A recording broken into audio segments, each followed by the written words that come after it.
O Rio Grande do Sul enfrenta um dos maiores desastres ambientais da história do país. E o governo federal não mede esforços para salvar vidas e reconstruir o estado. Já foram mobilizados milhares de profissionais. Aeronaves, embarcações, viaturas e o maior porta-aviões do país que funciona como hospital.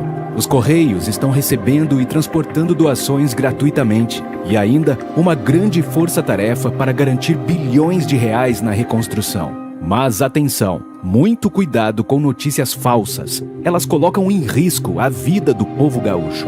O momento é de união. A parceria do governo federal com o estado e os municípios gaúchos segue firme com ajuda humanitária imediata. De norte a sul, chega apoio de toda a população, voluntários e doações. Porque a solidariedade é a marca do brasileiro. Somos um só povo. Brasil unido pelo Rio Grande do Sul. Governo Federal. União e Reconstrução.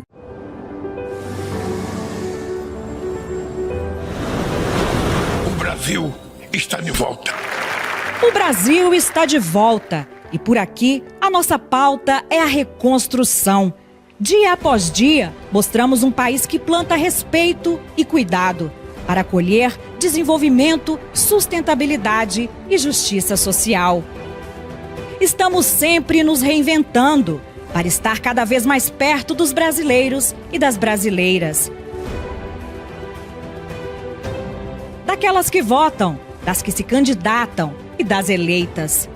Daqueles que constroem o Brasil de hoje e dos que sonham o Brasil de amanhã.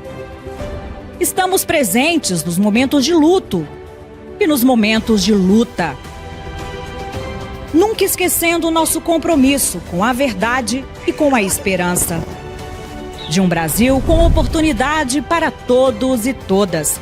Um Brasil gigante. Um Brasil com a cara do povo. Para quem já é de casa, siga em sintonia com a gente. E para você, que ainda não é, muito prazer. Fazemos parte da Rede PT de Comunicação. Somos a TV PT. Aqui brilha uma estrela.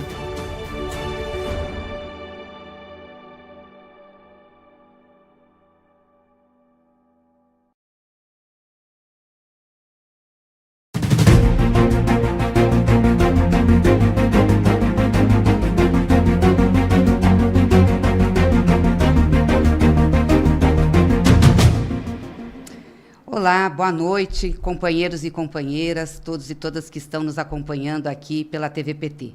Estamos começando mais um PT Conexões Brasil, o videocast do PT que conecta você aos debates políticos que são urgentes da nossa sociedade.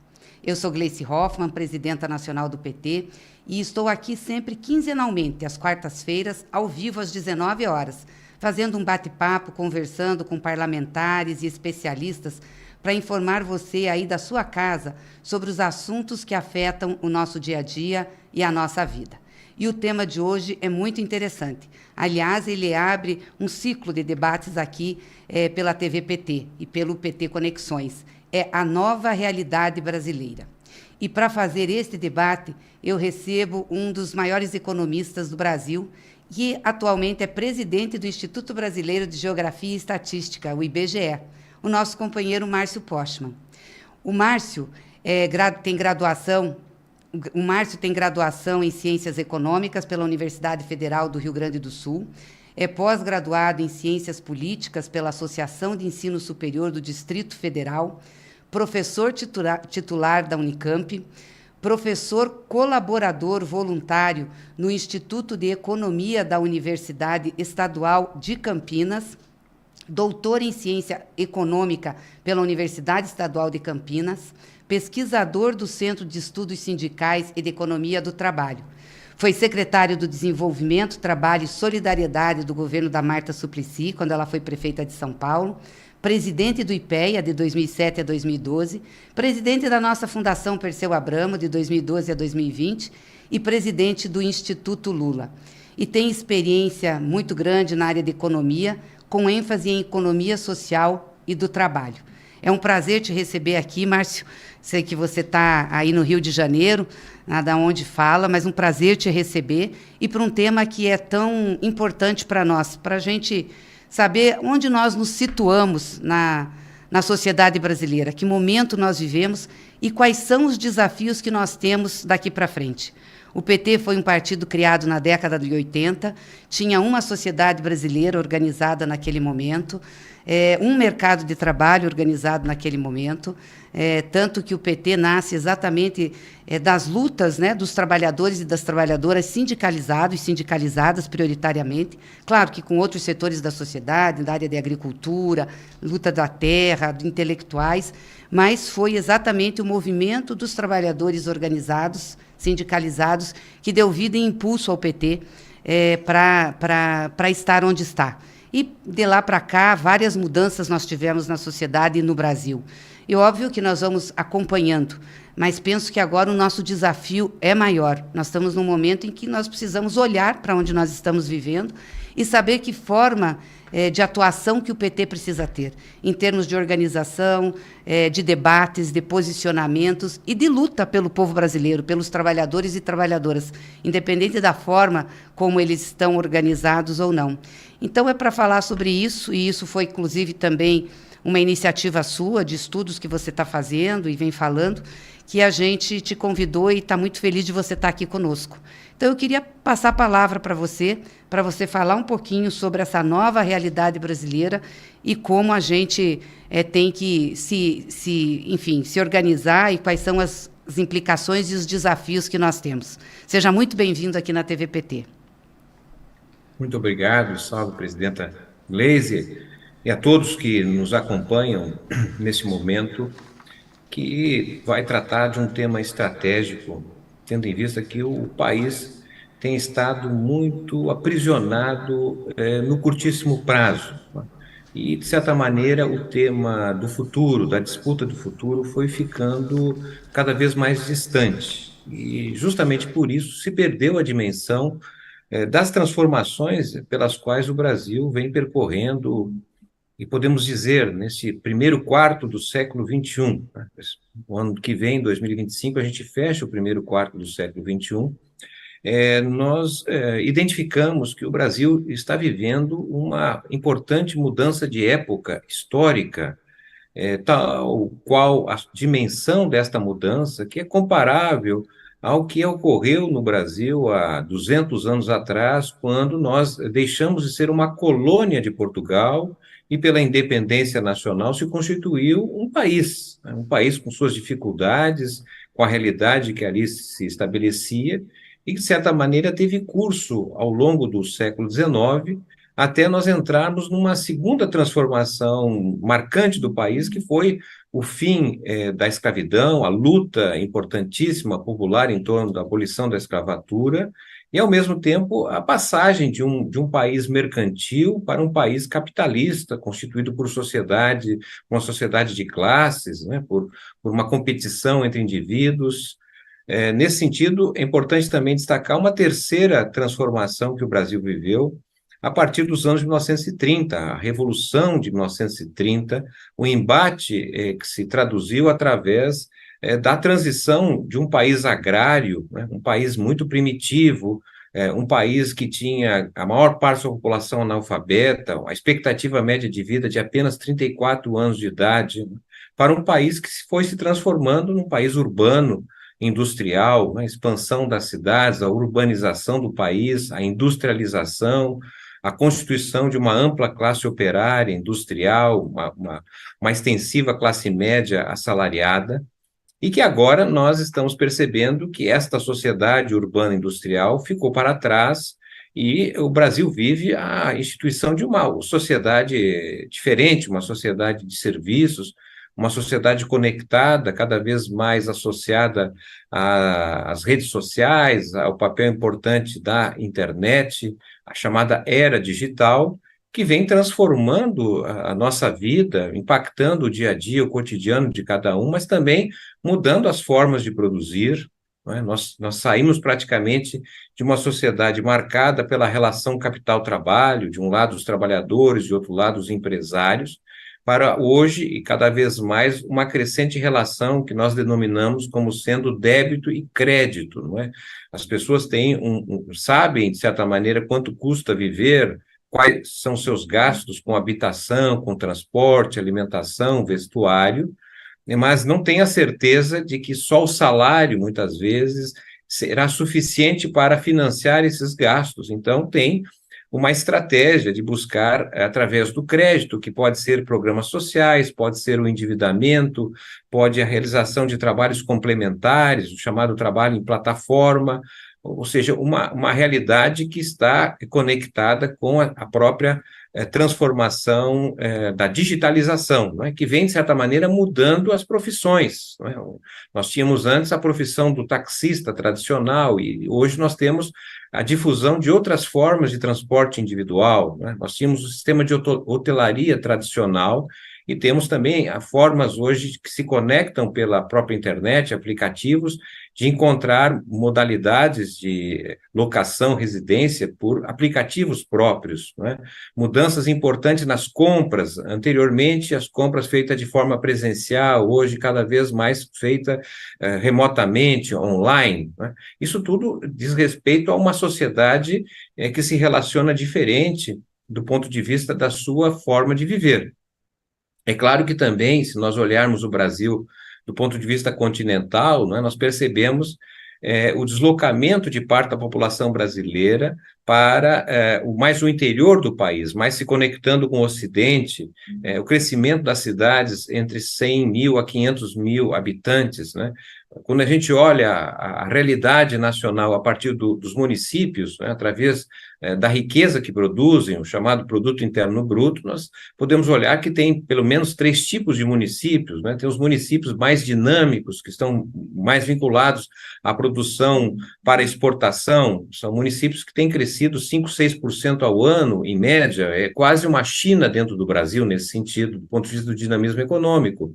Nós temos as regiões litorâneas do país, outrora base importante da indústria nacional, né, mas que hoje sofre o encolhimento da indústria, dependem mais do setor de serviços, nem sempre tem um dinamismo adequado do ponto de vista da sua expansão econômica, são grandes cidades com problemas sérios, né, de desemprego, problemas que derivam justamente do crescimento de pessoas que moram na rua, o envelhecimento, que é outro tema muito importante que nós precisamos considerar, não é? E temos ainda os municípios que são aqueles muito pequenos, municípios que perdem população, perdem dinamismo econômico. Então, um país com uma heterogeneidade, com uma desigualdade que marca justamente essa nova era pela qual nós estamos vivendo, não é? E, nesse sentido, é importante de forma estratégica, reconhecer que é uma nova realidade, que a leitura que a gente fazia do passado é muito importante para entender o passado, mas talvez não nos ajude mais a compreender esta nova sociedade que está relacionada, inclusive, do que está acontecendo no mundo, a nova geopolítica do mundo, não é? O Brasil sempre teve, praticamente desde a chegada do colonizador português, o Oceano Atlântico como a principal referência para o transporte, sobretudo para o comércio externo, né? Hoje, as relações comerciais do Brasil são cada vez mais intensas com o Oriente, portanto, o Pacífico passa a ser mais importante nesse sentido. E por conta disso, também toda a estratégia que está em curso no atual governo do presidente Lula, de uma abertura através de estradas, rodovias, ferrovias, que nos conectem com os países sul-americanos, com a saída para o Pacífico. Esse é um ponto muito importante. Nós reconhecemos, em geral, não é, que o desenvolvimento vinha a partir das experiências do norte global, das experiências que se traduziam nos Estados Unidos e na Europa, mas esse conjunto de países já não serve mais tanto de referência, porque o dinamismo econômico está cada vez mais no Oriente, é um deslocamento do crescimento econômico do Ocidente para o Oriente. Agora é a vez dos países do sul global, em qual o Brasil se encontra, né? Então, é uma realidade mundial que nos parece muito importante de ser reconhecida e que marca essa mudança da sociedade, especialmente quando nós falamos do povo brasileiro, na realidade da demografia brasileira. O Brasil é caracterizado por um país com uma população que crescia a cada ano, né? No século XIX, a população brasileira foi multiplicada por 5 vezes. No século XX, a população brasileira foi multiplicada por 10 vezes. As projeções que haviam antes da pandemia, antes do censo demográfico de 2022, ter sido apresentados seus dados, a estimativa é que o Brasil chegaria no ano 2100 com uma população apenas 4% superior do que havia sido no ano 2000.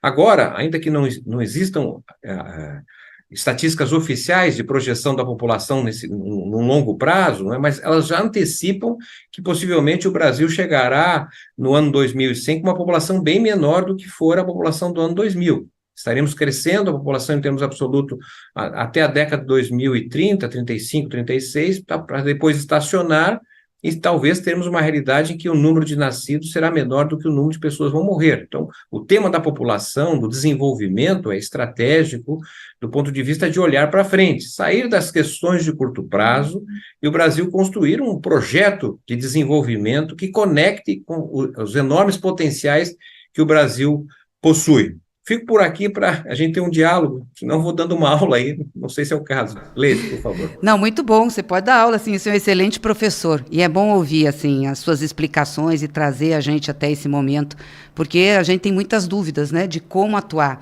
Por isso eu queria te perguntar qual é o desafio que nós temos enquanto partido, porque você é um militante, enfim, foi dirigente nosso, e também enquanto governo, né, que nós estamos diante dessa nova realidade. Quais são os desafios que a gente teria que ter preocupação, ter foco, ou nos debruçarmos mais para estudar, compreender e organizar a nossa atuação?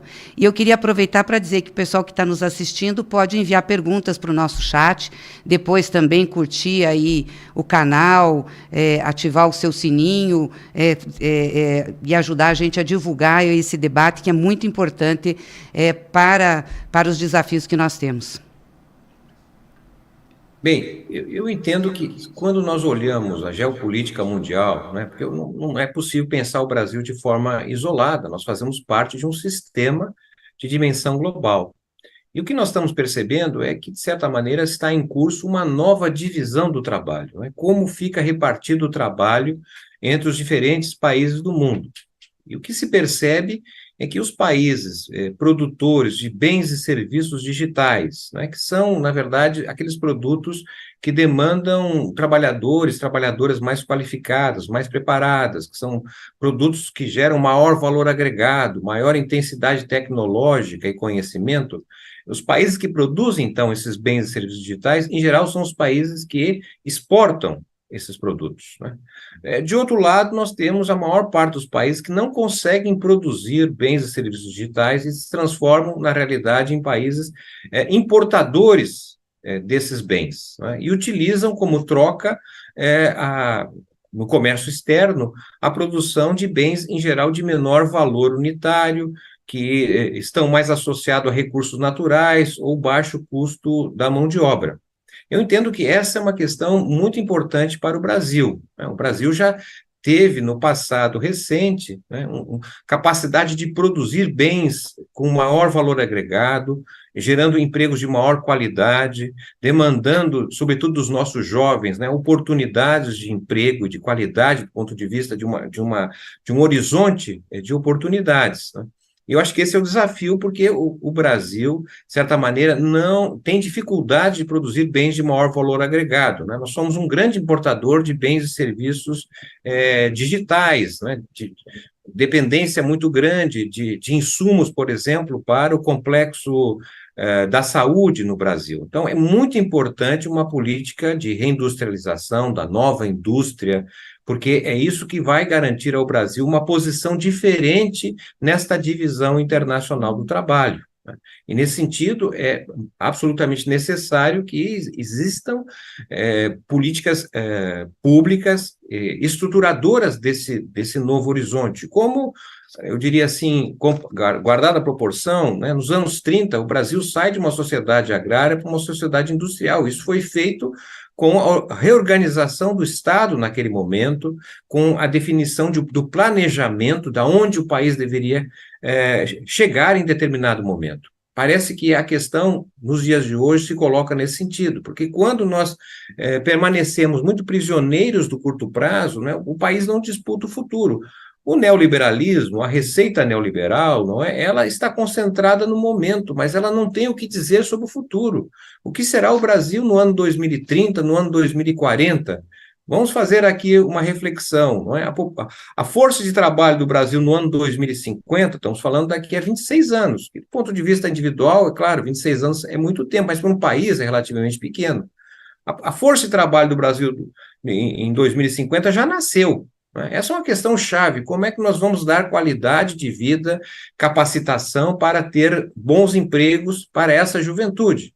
Porque nós estamos diante de uma situação cuja década passada ela não foi muito favorável do ponto de vista de empregos adequados para a juventude. O Ministério das Relações Exteriores tem um levantamento que estima a população de brasileiros fora do país. Em 2012, a estimativa é que havia 1,9 milhões de brasileiros residindo fora do país. Né? As estimativas mais atuais apontam algo para cerca de 5 milhões de brasileiros residindo fora do país. Quer dizer, se a gente contabilizar esse universo, é praticamente o 13º estado brasileiro em termos de concentração de brasileiros que estão buscando oportunidades fora. Né? Então, como conectar esses jovens, como trazê-los para o Brasil, isso diz respeito à ideia de construção de uma esperança de dias melhores, porque dias melhores, infelizmente, não virão, ao meu modo de ver, posso estar equivocado, de receituário neoliberal, né? De que olha apenas o curto prazo. O Brasil tem que sair dessa armadilha e ter um planejamento, me parece muito importante, como vem sendo feito, né? O governo do presidente Lula levanta o tema da reindustrialização, da nova indústria, levanta o tema da transição ecológica, levanta o tema do PAC, o Plano de Aceleração Econômica, que é muito importante de renovar a infraestrutura brasileira e abrir, portanto, oportunidades para os jovens e condições de vida melhores para as famílias brasileiras. Não, esse é um grande desafio, e aí entra o papel do Estado. Né? Qual é o papel do Estado na condução desse processo? Você falou da década de 30. Ali nós tivemos Getúlio Vargas com uma visão, enfim, de fortalecer o Estado. Foi onde criou-se a Petrobras, onde a gente teve BNDES, depois, mais tarde, Eletrobras, ou seja, as grandes empresas nacionais para o desenvolvimento. E, realmente, o Brasil teve um salto grande nesse sentido. E hoje a gente tem um debate que prima, principalmente o mercado financeiro, coloca uma tônica de que o Estado não tem que atrapalhar, tem que ser mínimo. Mas esse mercado que exige um Estado mínimo, fala do mercado que não atrapalha, e envolve, inclusive, setores produtivos nessa discussão, não está preocupado com esse futuro. Como você disse, está no curto prazo, né? Preocupado com os seus ganhos, preocupado com a sua manutenção, e não com o Estado brasileiro, com o Brasil em si, com o seu modelo de desenvolvimento. Então, me parece que uma discussão sobre o papel do Estado e como o Estado pode preparar essa situação futura, enfim, dar um projeto de futuro, de horizonte, de esperança, é fundamental ser discutida. E como é que você vê hoje, no Brasil, na sociedade brasileira, o momento que a gente está vivendo, esse ataque ao Estado brasileiro? Ao Estado, que eu digo, ao poder público, né? O Estado em todas as suas esferas. Bem, certamente, o Estado brasileiro, preparado para esta mudança de época, ele exige mudanças na sua forma de funcionamento. Né? Nós temos um Estado constituído por caixinhas, né, de especialidades, que dizem respeito ao que era o Brasil da era industrial. Nós estamos falando hoje de uma nova sociedade que talvez exigisse repensar a forma com que se organiza o Estado no país. Ao mesmo tempo, o Brasil é constituído de uma economia híbrida, não é só, digamos, o setor capitalista, aquele que é tipicamente dependente de lucro para sobreviver. Nós temos uma parte da economia brasileira que é constituída pelo setor público, né, pela administração direta, indireta, por empresas estatais, e nós temos um outro setor que não é nem capitalista, nem é do Estado, que é, digamos, um setor da economia mais popular, da economia de subsistência, né, que tenta sobreviver, os pequenos negócios, diante de dificuldades que são muito próprias da realidade dos pequenos negócios. Quando nós analisamos ao longo do tempo, né, nós podemos perceber, por exemplo, que as ocupações no Brasil pertencentes às atividades tipicamente capitalistas, essas que dependem do lucro para o seu próprio funcionamento, respondiam por quase 70% das ocupações na década de 1980. Hoje, as ocupações vinculadas a atividades tipicamente capitalistas respondem por 49%, ou seja, a maior parte da ocupação do Brasil hoje não está em atividades tipicamente capitalistas. São em atividades, 11% da ocupação está na administração do setor público, e nós temos hoje 40% dos ocupados no Brasil que estão em essas atividades de subsistência, atividades da economia popular. Então, penso que o Estado brasileiro ele é fundamental para olhar, digamos, essa diferente realidade, né? Nós temos uma economia social, uma economia que exige, digamos assim, políticas públicas adequadas, tais como o Brasil precisa, na verdade, mobilizar atividades compartilhadas com o setor privado. O país não será o Estado a resolver tudo, embora ele seja o protagonista, especialmente em países que estão hoje nas circunstâncias do sul global, de ações que favorecem, digamos assim, as iniciativas que visam lucro. Eu não posso deixar de chamar a atenção, né, para o fato que o problema brasileiro, pelo menos a meu modo de ver, é claro, não é um problema econômico, né, porque pensamos juntos aqui, o Brasil é um país, não é, que tem uma poupança, né, daqueles que têm dinheiro no Brasil e compram títulos públicos ou ativos financeiros. Nós temos cerca de 70%, 80% do PIB brasileiro estocado em ativos financeiros, ou seja, não falta recurso. Isso aqui não é o Brasil dos anos 50 que precisava de dinheiro externo para se mobilizar do ponto de vista do investimento. Ou seja, o Brasil tem dinheiro disponível internamente. De outro lado, o Brasil é um país em construção, nos faltam muitas coisas, desde habitação, infraestrutura mais adequada, enfrentar a tragédia que aconteceu no Rio Grande do Sul, enfim, nós temos demandas de um país ainda no estágio de subdesenvolvimento, ele não é um país desenvolvido plenamente, tem carências significativas, então tem aonde esse recurso que está disponível poderia ser aplicado, né? Ao mesmo tempo, é importante dizer que o Brasil dispõe da tecnologia para enfrentar esse país em construção. Nós temos a tecnologia, ela não é desconhecida, não é? E, ao mesmo tempo, nós temos trabalhadores e trabalhadoras qualificadas para poder enfrentar esse tipo de atividade. Então, nós temos dinheiro disponível nesse sentido, nós temos tecnologia, temos aonde aplicar o recurso, não é? Até com retornos, é claro, e temos mão de obra, ou seja, não é um problema econômico, eu entendo que é um problema político, não é? É como nós vamos transitar de uma economia financeirizada, rentista, não é? Em que o setor financeiro tem um ganho superior à economia real, e esse ganho superior à economia real desestimula as possibilidades de investimento produtivo, né? Enfraquece os salários, o emprego. Então, essa é uma questão, me parece, de natureza política, que é fundamental ter clareza, né? E uma reflexão a continuar a dominância financeira sobre a economia real, não é? Dificilmente nós teremos a possibilidade de chegar a um país desenvolvido que nós podemos vir a ser. Garantir o pleno emprego, enfrentar o problema das desigualdades pessoais, familiares, desigualdades regionais. E, nesse sentido, não há como escapar, pelo menos não temos experiências internacionais que poderiam nos ajudar a não deixar de reconhecer que o Estado, nesse sentido, tem um papel primordial. Sim.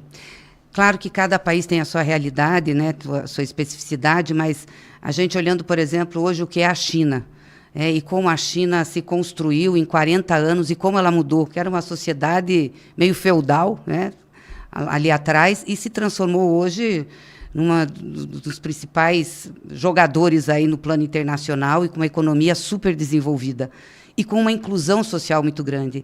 E o papel do planejamento, né, do Estado planejando, do Estado induzindo, mas também com os privados, foi fundamental para isso. Hoje a China se coloca num outro patamar, aliás, com desenvolvimento tecnológico muito grande e numa disputa enorme com os Estados Unidos, que era até então o país com maior força, com maior poder econômico e financeiro. É claro que a história da China é muito diferente do Brasil, mas eu fico me perguntando se o Estado brasileiro pudesse ter mais empoderamento para isso, né, e cumprir esse papel.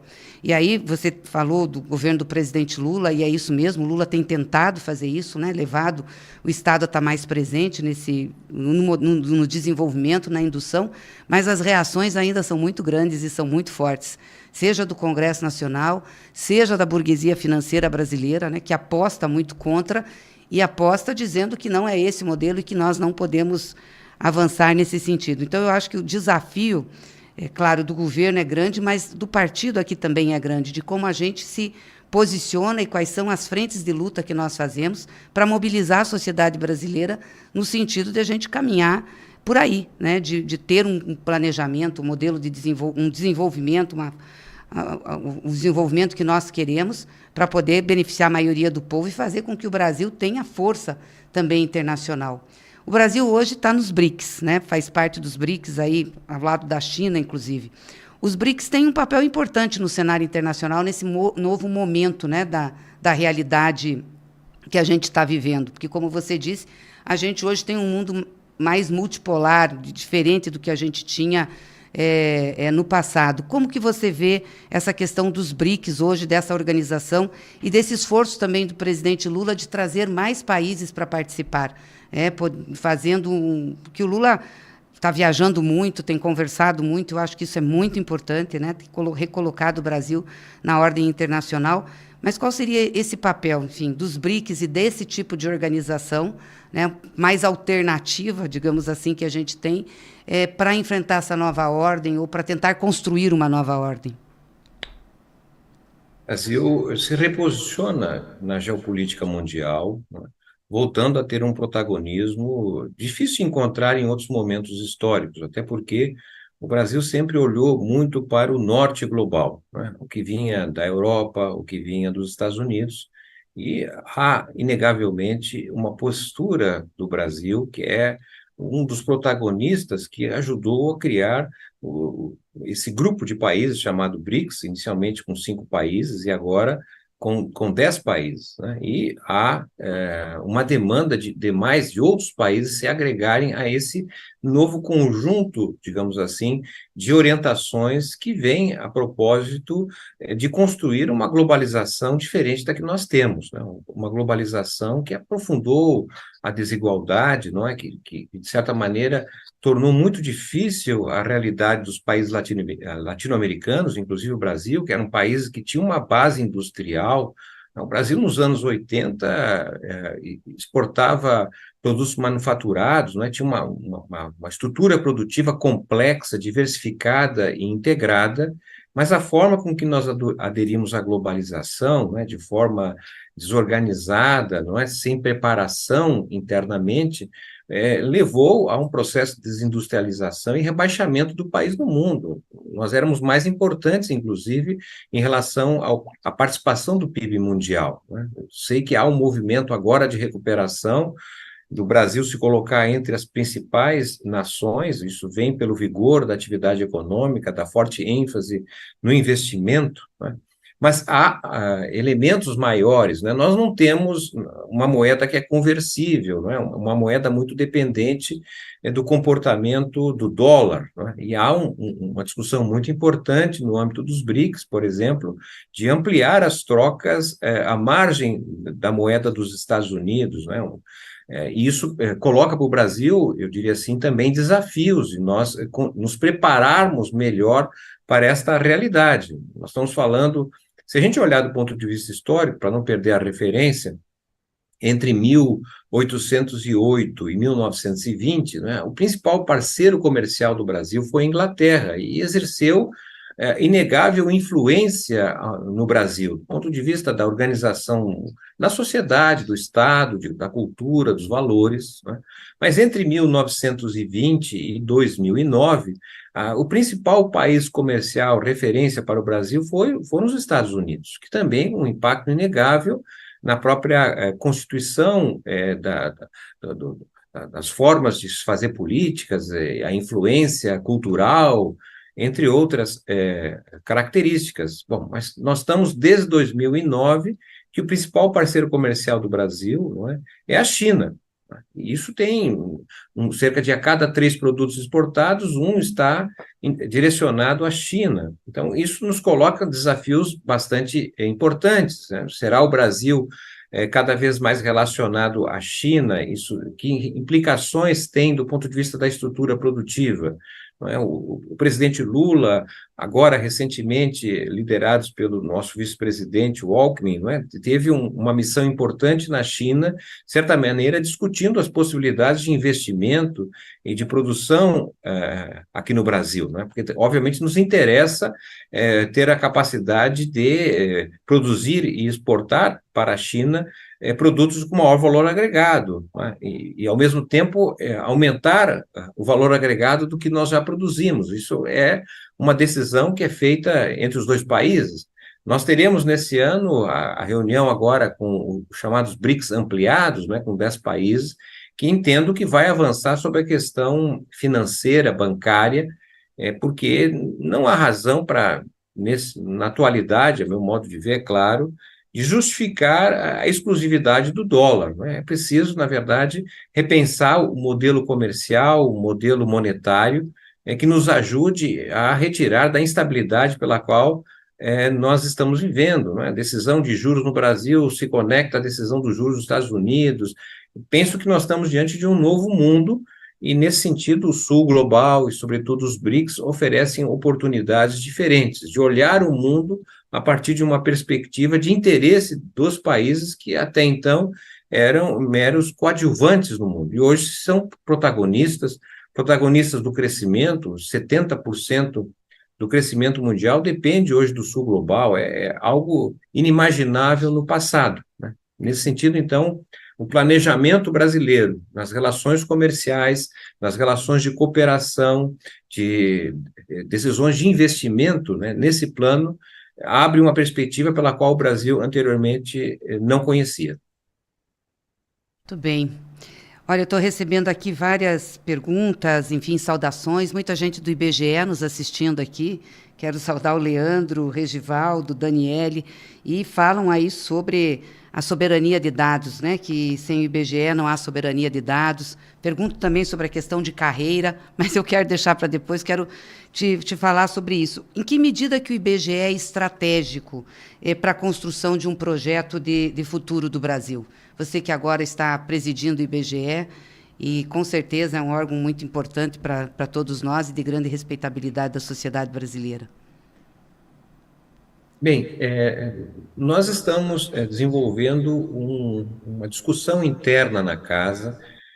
Nós estamos há menos de 10 meses à frente do IBGE. Fizemos um encontro dos servidores ainda no ano passado, no segundo semestre, para discutir os rumos do IBGE. E ali estabelecemos as diretrizes da instituição até 2026, quando o IBGE completará 90 anos de existência. Neste ano, nós realizamos o segundo encontro dos servidores, junto, inclusive na comemoração dos 88 anos da instituição, e por 2 dias houve uma discussão muito importante que derivou de grupos de trabalhos que foram constituídos anteriormente para discutir o que nós denominamos como um Sistema Nacional de Geociência, Estatística e Dados, né? O que é isso? O que é esse sistema? Bom, voltamos um pouco no passado. Na década de 1930, a partir da Constituição de 1934, o IBGE foi criado, né, porque nós estávamos vivendo um momento de transição de uma sociedade agrária para uma sociedade industrial, mas não havia dados do país de forma precisa. Haviam informações esparsas. Então, o IBGE foi constituído como o coordenador oficial dos dados do país, né? Quem quisesse conhecer o que estava acontecendo no país precisava abrir, não é, ler, ver o anuário estatístico que era produzido a cada ano com as informações oficiais do país, e que era a partir daí que se tiravam as condições de planejar as diferentes políticas públicas. Essa forma de organizar os dados no Brasil avançou até o ano de 1964, quando a reforma administrativa de 1967 retirou o IBGE da presidência da República e o colocou subordinado a um determinado ministério, o Ministério do Planejamento. Havia ideia do planejamento do país e o IBGE deveria, então, atender a essa demanda. Todavia, os demais ministérios que anteriormente estavam coordenados com o IBGE perderam esta conexão e cada ministério foi criando o seu departamento, o seu banco de dados. Então, lá em 1964, foi criado o SERPRO, que é uma instituição muito importante e que trata de forma bastante objetiva e precisa dos dados tributários da Receita Federal, né? E, sucessivamente, os outros ministérios foram criando o seu próprio banco de dados. O Ministério do Trabalho passou a ter a Relação Anual de Informação Social, ou CAGED, que é uma informação importante sobre o comportamento do emprego formal, com carteira assinada no Brasil. Em 1974 foi criado a DataPrev, né, que é outra instituição importante de processamento de dados da Previdência Social. Mais à frente, o INEP foi recuperado como grande centro de dados da educação. Em 1991 surgiu o DataSUS, que é outra fonte de dados muito importante sobre a saúde. Mais recentemente, já no início do governo do presidente Lula, foi criado o CadÚnico, né, o cadastro dos beneficiários dos programas sociais. Então, hoje o Brasil tem uma riqueza de bancos de dados, não é? Mas são bancos de dados setoriais que não estão conectados entre si. Se alguém quiser entender, não é, a complexidade da totalidade das informações, ele não tem condições porque os dados não estão pareados, não estão sistematizados. Então, por exemplo, o presidente da República recebe, por hipótese, o ministro da Educação, que leva os dados da educação brasileira, a partir do que o INEP produz sempre com muita qualidade, e essas informações permitem ao presidente da República conhecer como se encontram os dados da educação no país. Todavia, não se sabe se esses dados da educação como estão conectados com a situação do emprego do jovem. Será que os estados que estão com bom desempenho educacional são os estados que têm melhores oportunidades de emprego para os seus jovens? Não é? Como se situa a questão da taxa da violência, dos homicídios, dos suicídios? O que eu estou querendo chamar a atenção, portanto, que esse sistema seria a grande oportunidade de nós integrarmos esse conjunto de bancos de dados e oferecer, tanto para quem toma decisão, evidentemente, ministros, presidentes, os governadores, os prefeitos, secretários, mas também a sociedade compreender melhor a realidade. E esse é um aspecto importantíssimo da integração, permitiria reduzir custos, porque quanto custa se gerar esse conjunto de bancos de dados que o Brasil tem hoje? Mas tem um ponto que foi levantado pela questão referente à soberania de dados, né? Isso tem a ver justamente com os chamados dados que são produzidos a partir das redes sociais, a partir da internet, né? Que resulta justamente do trabalho das grandes corporações tecnológicas, as chamadas Big Techs, né? Que têm a capacidade de absorver as informações do nosso dia a dia. Então, o IBGE faz o censo demográfico a cada 10 anos, deveria ter feito em 2020, mas não houve condições, foi realizado só em 2022 por decisão do Supremo Tribunal Federal, não é? Mas, de toda maneira, o IBGE leva um tempo para ir à casa de todos os brasileiros. Nós levantamos 106 milhões de endereços do Brasil em 2022, 90 milhões de endereços residenciais, 16 milhões de endereços não residenciais, de fábrica, farmácia, hospital, escola, igreja, etc. Não é?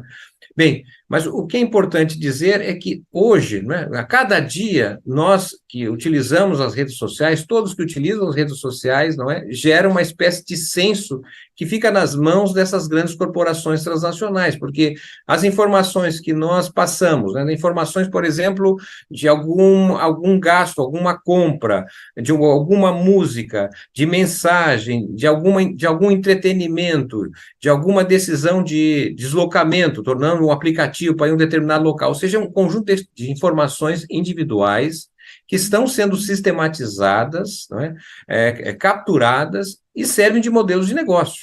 Não é para menos que entre as 10 maiores empresas que operam na Bolsa de Valores dos Estados Unidos, 6 são essas grandes empresas vinculadas a esses bancos de dados que utilizam os dados pessoais, não apenas, né? E o Brasil não tem nenhuma empresa nesse sentido. E essas empresas têm os nossos dados, estão fora do país, nós não temos, na verdade, soberania nesse sentido. Empresas que operam no âmbito das redes sociais, por exemplo, na internet, elas sabem mais do Brasil que o próprio IBGE, sabem mais do Brasil que o presidente da República. Então, esse é um tema de soberania e que nos coloca numa condição de subdesenvolvimento, porque nós brasileiros terminamos passando as nossas informações pessoais brutas e depois elas viram algum modelo de negócio, né? Se a gente entrar no celular ou no computador para fazer a compra, sei lá, de uma passagem de ônibus, né, nós vamos receber um conjunto de propaganda relativo ao local que a gente escolheu para se deslocar, o tipo de ônibus, etc.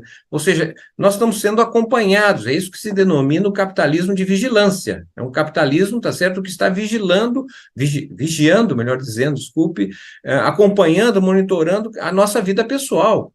Então, é óbvio que o Brasil precisa se reposicionar nesse sentido, a exemplo de outros países que têm as suas condições próprias de operar esse banco de dados e informações. E é por isso que nós estamos nessa perspectiva de construir, através da Conferência Nacional, não é, de produtores e usuários de dados no Brasil, uma conferência que a gente pretende fazer no dia 29 de agosto, dia 29 de julho a 2 de agosto, uma conferência nacional, vamos fazer aqui no Rio de Janeiro, na UERJ, a Universidade Estadual do Rio de Janeiro, uma conferência aberta com os produtores e usuários, para ver se nós construímos, não é, na verdade, um projeto, um novo marco legal das estatísticas, da geociência no Brasil, para que o Brasil dê um passo rumo à soberania dos seus próprios dados. Que legal você falar sobre isso, porque eu ia perguntar exatamente isso, a questão da soberania nacional frente às big techs. Então, se o IBGE está com essa preocupação e está se organizando para isso, é muito bom, viu? E, claro, a gente precisa sempre de muito investimento no IBGE. Aliás, muita gente aqui falando da importância do papel do IBGE para o Brasil e também muita gente te cumprimentando aí pela fala e saudando o programa. Então, quero mandar um abraço aqui para o Fred Dreyfus, para a Tereza Abressan, para o Jaime Oliveira, para o Vladimir Costa, para o Alberto Chironi, que, aliás, fala também sobre a China, né? A China é fundamental para a reconstrução do Rio Grande do Sul. Enfim, o pessoal comentando aqui a sua fala e a importância desse tema, né? De a gente estar discutindo isso, que é a questão do futuro, da perspectiva do futuro. E eu queria que você falasse um pouquinho, eu sei que nós vamos fazer um programa sobre esse tema, mas quais são os desafios que a gente tem no mundo do trabalho hoje? Principalmente falando da perspectiva de um partido que leva no nome a sua causa, Partido do Trabalhador, dos Trabalhadores. Então, como que você está vendo isso? Quais são os desafios que a gente tem no mundo do trabalho? E como fazer essa interlocução, né, com os trabalhadores agora? Porque é outra realidade daquela que nós fomos fundados em 1980. Bom, é importante começar dizendo que o trabalho continua sendo central na vida humana, né? Há teorias e especulações, muitas vezes que vêm da Europa ou mesmo dos Estados Unidos, dizendo que o trabalho perdeu centralidade. Me parece um equívoco, né? Mas acontece que o trabalho está mudando de natureza. Até mesmo quando se fala a respeito do trabalho, do ponto de vista do seu futuro, né? Qual é o futuro do trabalho? Muitas vezes há uma espécie de uma visão negativa a esse respeito, que as inovações tecnológicas vão destruir postos de trabalhos e que, portanto, a alternativa do mundo do trabalho, a atuação sindical, é basicamente aceitar a perda de direitos conquistados no passado, em nome de um tipo de ocupação qualquer, né? Eu penso que é esta visão que muitas vezes vem trazido por consultorias que não tem a conexão com a realidade do que representa o trabalho nos dias de hoje, não é? Se nós fizermos, por exemplo, um levantamento, utilizarmos, esse dado está disponível na internet, quem tiver mais interesse pode ir lá buscar, da Federação Internacional de Robótica. É uma instituição que acompanha a distribuição, não é? A presença dos robôs nos sistemas produtivos de vários países, o papel da inteligência artificial e assim por diante. E o que essa Federação Internacional mostra através dos seus dados, por exemplo, que os países que mais investem em tecnologia não são os países com problemas de desemprego tecnológico, desemprego estrutural, né? Ou seja, os países que mais investem em tecnologia, então estamos falando de Singapura, Coreia, a própria China, Alemanha, Estados Unidos, são países com forte investimento em tecnologia. Todavia, eles não têm desemprego estrutural. É óbvio que tem problemas de mercado de trabalho, precarização, salários menores, etc., mas o desemprego não é? A taxa de desemprego, inclusive, muito próxima do chamado pleno emprego, entre 3% a 4% da força de trabalho. Não é? Agora, os países com baixo investimento tecnológico, né, são países, na verdade, com uma realidade do mundo do trabalho bastante diferente, com desemprego aberto relativamente alto. Não é? Eu sempre dou o exemplo aqui do Brasil, que um dos setores que tem forte investimento em tecnologia, que é o ramo financeiro, né? Os bancos aqui no Brasil sempre muito avançados tecnologicamente, do ponto de vista da segurança dos seus dados, das conexões, intermediação financeira, etc. Quando a gente pega o ano de 1988, por exemplo, não é? O ramo financeiro existia com cerca de 1 milhão de trabalhadores, 850 mil trabalhadores contratados diretamente pelos bancos, eram os antigos caixas, os atendentes, os escriturários, por exemplo, e havia 150 mil trabalhadores terceirizados, que era o que a terceirização, a legislação da terceirização permitia naquela época, que eram os trabalhadores da segurança patrimonial, que faziam a segurança da agência, do banco, e também os trabalhadores de transporte de valores, né? Então, eram terceirizados, cerca de 150 mil. Nós trazendo esses dados para cá, mais para a atualidade, o que a gente vê é que no ramo financeiro, apesar de ter havido uma compressão do trabalho no setor bancário, né, que tinha 850 mil, caiu para alguma coisa inferior a 400 mil trabalhadores, empregos, né?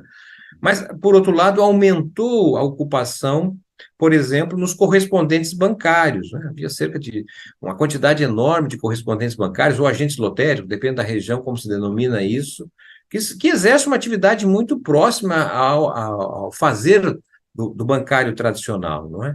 Fora novas formas de ocupação no ramo financeiro, como conta própria, ou autônomo, ou até mesmo vendedores de seguros, ou seja, quando a gente olha o ramo financeiro na sua totalidade, a gente percebe que a ocupação aumentou e não diminuiu, né?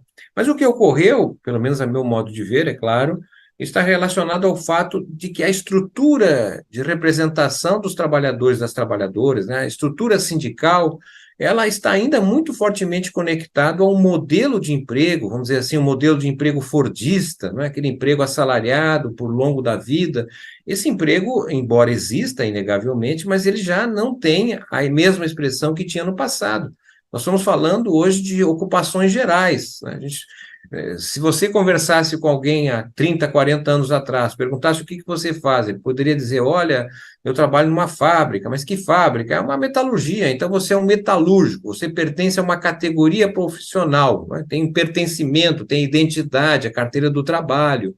Olha, se a gente perguntar hoje, né, para a juventude, para trabalhadores adultos, o que eles fazem? Olha, eu trabalho de manhã, à noite, numa dessas empresas de transporte individual, por aplicativo, não é? Mas o que eu ganho lá não é suficiente, à noite eu trabalho de segurança num restaurante, no final de semana eu ajudo a minha companheira a vender produtos de embelezamento, ou seja, eu trabalho 70 horas, quando somados os diferentes formas de ocupação. E você pergunta para ele, o que você é? Ele vai dizer, olha, eu sou qualquer coisa, eu posso trabalhar como motorista, posso trabalhar como vendedor, como segurança, posso ser piscineiro, enfim, uma infinidade de empregos gerais que não oferecem mais a identidade e o pertencimento do passado. Então, nesse sentido, nós estamos diante de uma realidade diferente do ponto de vista da ocupação. O trabalho segue central, evidentemente, não é? Mas a relação com a identidade, com o pertencimento, alterou profundamente. Isso exigiria, no nosso modo de ver, o repensar sobre a estrutura da representação no âmbito do trabalho, no local de trabalho, são questões muito importantes, que me parecem estratégicas, né, olhando a realidade do mundo do trabalho hoje e para onde nós estamos caminhando diante das transformações pelas quais o Brasil está vivendo.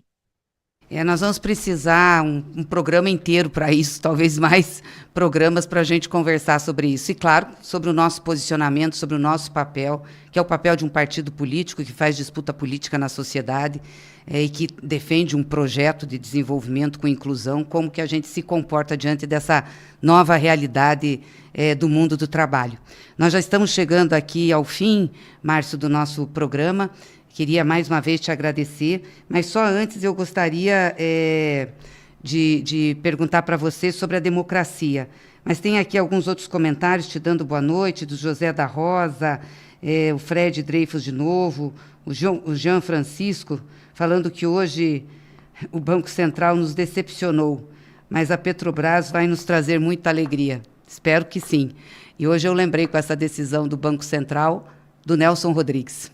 Mas sigamos, eu queria perguntar para você sobre a democracia, para você fechar aqui o programa, como que a democracia se enquadra em tudo isso, nessa nova sociedade? Porque nós tivemos a Constituição de 88, que veio logo depois do regime militar, tivemos um grande movimento pela democracia, e a gente achava, eu particularmente achava, que nós tínhamos um processo democrático bem consolidado, com instituições fortes, com participação, mas é óbvio com muita desigualdade. Isso também afeta muito a democracia, principalmente, né, a formalidade dela. Mas nós tivemos agora eventos assustadores, como foi o 8 de janeiro, e tivemos o governo de uma pessoa que defendia, né, o Bolsonaro defendia a ditadura, defendia, enfim, até tortura, aliás, negava tudo. Você falou do censo de 2020 que deveria sair, não saiu.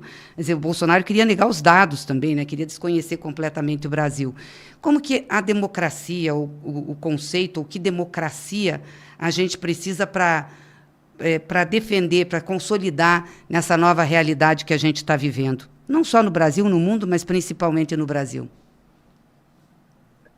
Bom, importante essa pergunta, muito atual, né, porque nós estamos assistindo um descrédito continuado da democracia, da representação política, e, de certa maneira, recuperando valores que foram muito caros para a sociedade na década dos anos de 1920, nos anos 1930. Né, a presença do nazismo, do fascismo, não se deu apenas na Europa. É importante lembrar, não é, da presença do nazismo no Brasil. Segundo o levantamento do Ministério das Relações Exteriores nazista, isso lá nos anos 30, o Brasil teria a representação do segundo maior concentração de nazistas depois da Alemanha, né?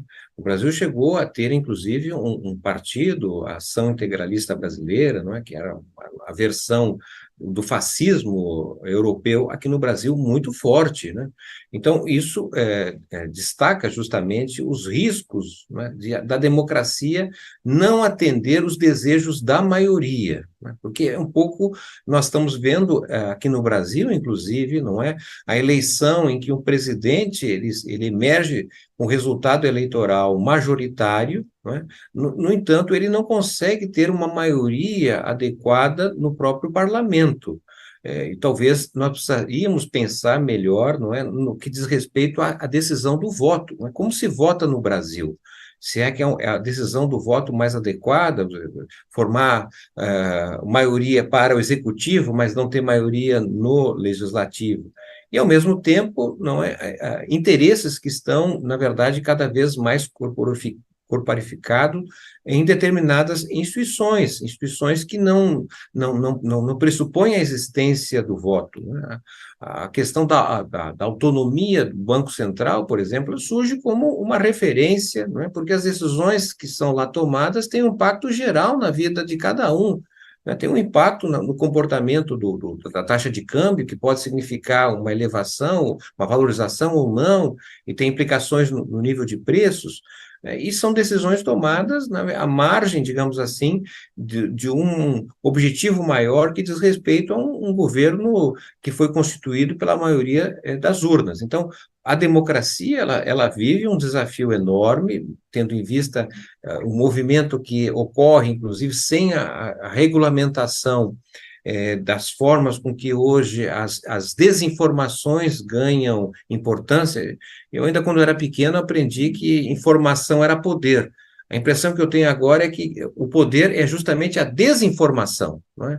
E isso, obviamente, vai deixando a sociedade confusa e enfraquecendo a democracia, que é justamente o poder da maioria, o poder que obviamente compreende também a minoria, mas que faça valer através do voto, através de políticas públicas, o resultado que interessa a todos, porque na medida em que não se consegue fazer isso, gera uma frustração e os impactos do ponto de vista eleitoral vão mostrando, na verdade, que termina ganhando expressão aqueles que não têm compromisso com a democracia, têm um compromisso mais objetivo a interesses específicos, e aí corrói, digamos assim, a base da democracia, sobretudo de um país que não tem uma cultura democrática constituída ao longo da história. A democracia é algo muito recente, que precisa ser fortalecida, defendida, porque imagino que fora da democracia as possibilidades do povo, especialmente dos mais pobres, da classe trabalhadora, tendem a ser inferiorizados.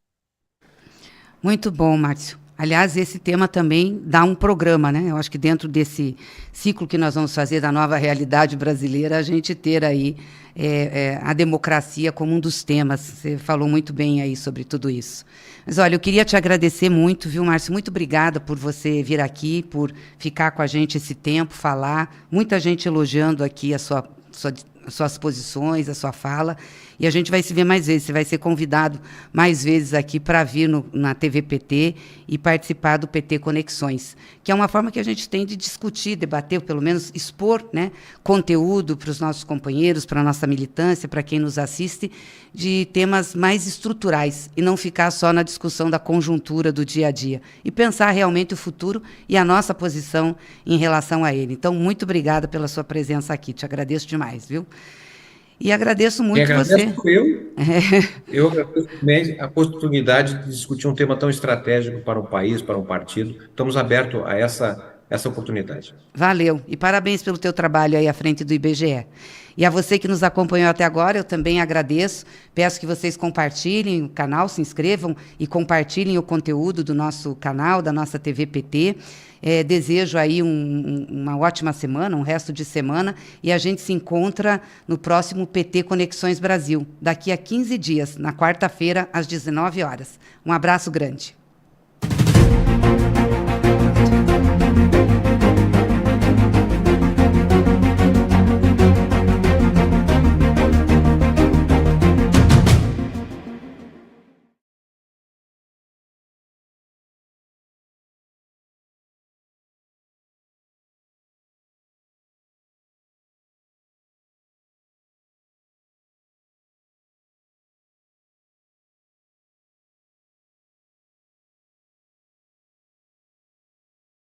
Eu tinha que falar com eles.